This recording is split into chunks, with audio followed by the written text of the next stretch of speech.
one dark-bearded one like a eagle.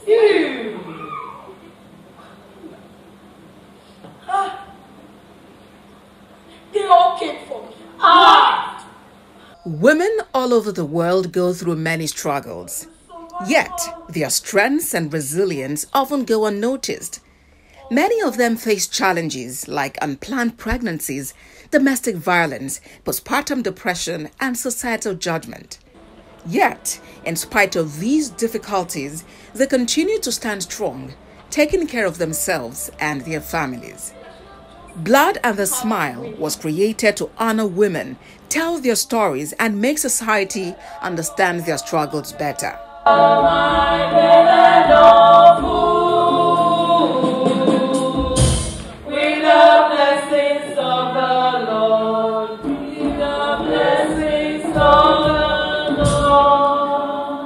The stage play Blood and the Smile was performed in a way that made the audience feel the pain, joy, and hope of mothers. The stage was set with many pregnant women standing at different points, each one telling her personal story. Only sister who was shot dead after raping her. They shot her in between the thighs. And she bled to death. Some of these women spoke about being abandoned by their partners, while others shared experiences of rape, betrayal, or societal pressure and condemnation. Some women got pregnant because of mistakes they made, while others were victims of circumstances beyond their control.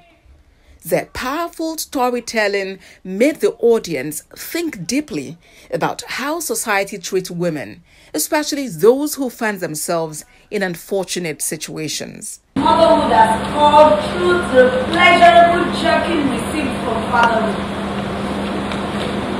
Why didn't nature have it another way? They probably bear to their protruded pot bellies and deliver through their anus. Nature is a cheat. One of the highlights of the production was a special appearance of veteran actress Shan George, who gave a remarkable performance on stage on the importance of mothers visiting the hospital more often, other than relying on their societal norms. The play also addresses the conflict between religion and medical attention for mothers with postpartum psychosis. This is postpartum depression. I said it. Doctor, do you know much about this? Postpartum depression.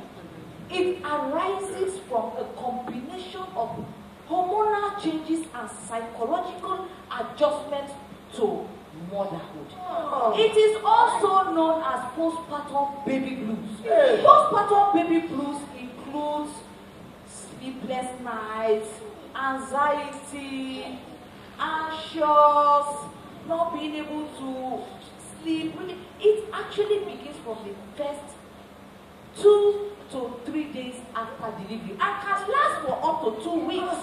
As the play went on, the audience could see the pain and struggles of these women.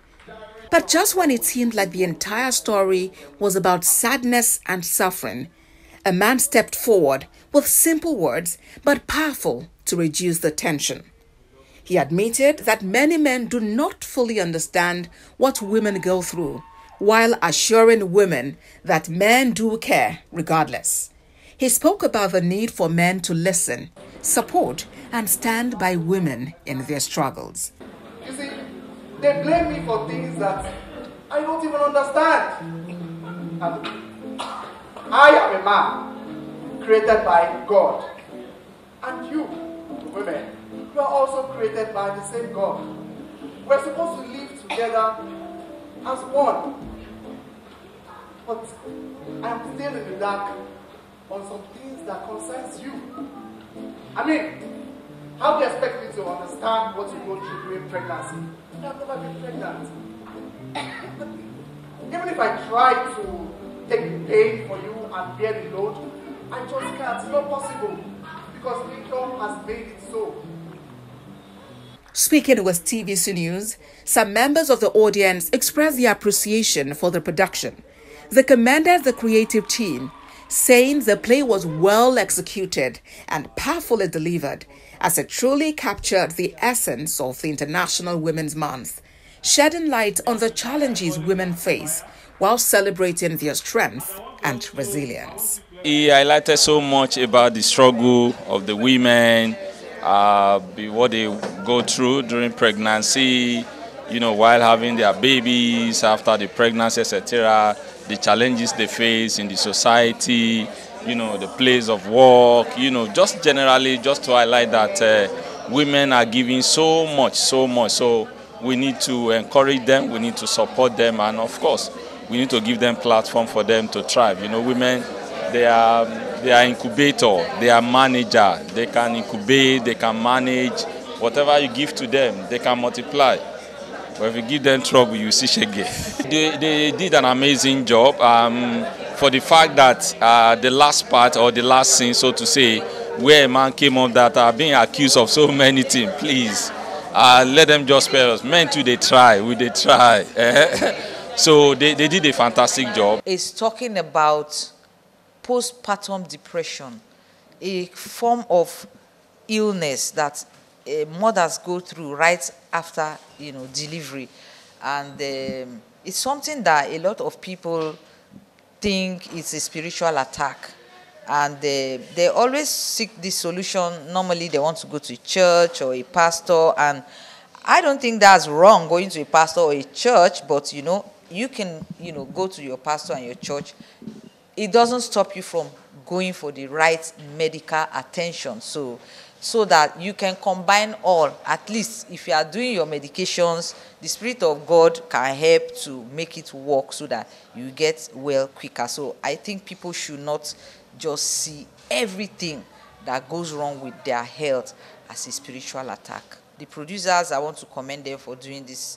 First of all, the story is so important. It's very important that a lot of people need to know about this. In fact, this awareness has to be really, really massive.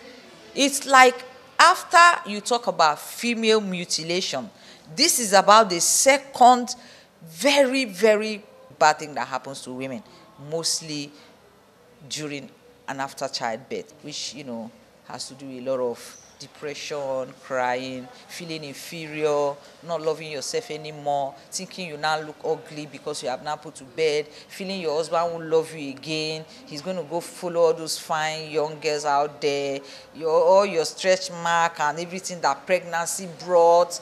Apparently, you are now like a total write-off. And that is exactly what ticks off that postpartum psychosis or postpartum depression. I thought it was absolutely amazing and so lifelike. It was hardly a play, it was real, and it got across so many messages about all the things that women go through. I think it's really good being able to understand how women think and how they are different, but we all work together and respect one another. That's the big, for me, it's about respecting one another. Well, it was very good, yes. I thought it was very well produced and really got across the points. And I thought it was very good having the man at the end explaining their point of view. It was quite funny, quite interesting, quite educative. It's a lot of things in one. It was very interesting and I really enjoyed myself and I'm glad I came. For women, I will say we should learn to love ourselves, because that is where it starts from. When you realize who you are, you appreciate yourself, you love yourself, you can take good care of yourself. Playwright Ola Wakon says, despite 15 years of work on this project, the need for this stage play is now greater than ever to support women. The idea behind this production is to give a voice to the advocacy and the plight of women. I understand that women, they are just so complex a structure, a being created by God. And there is a conflict between what women go through and how the men understand them. So what this play has been able to achieve is to talk about the struggles, the advocacy, and the plight of women in the society, most especially from the angle of the health challenges that women go through after childbirth, which has to do with postpartum depression and psychosis.